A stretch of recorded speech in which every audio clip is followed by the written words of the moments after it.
আসসালামু আলাইকুম এভরিওয়ান, মিতুর রান্নাঘরে আপনাদের সবাইকে স্বাগতম। আশা করি আপনারা সবাই ভালো আছেন। আজকে আমি আপনাদের জন্য নিয়ে আসছি কচু শাক দিয়ে ইলিশ মাছের মাথা দিয়ে রান্না। তো চলেন দেখে আসি। আমি কচু শাকগুলোকে রসুন মরিচ দিয়ে সিদ্ধ করে নিলাম। সিদ্ধ করে নেওয়া তো হয়ে গেল আমার। এখন এগুলো আমি ঢেলে নিব, নেড়েচেড়ে একটু ঢেলে নিব, পানিটা ঝরিয়ে নিব।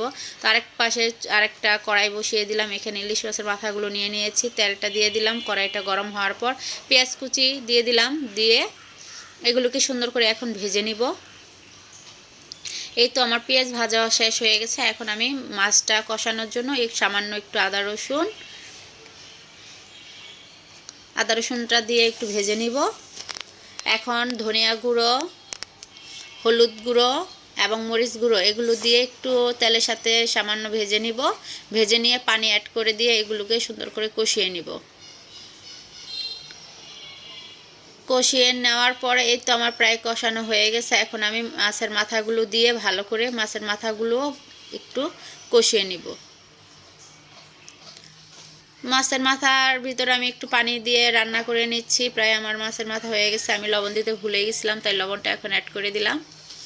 এই তো মাছের মাথাগুলো হয়ে গেছে। এখন আমি এখানে শাকগুলো ঢেলে দিলাম।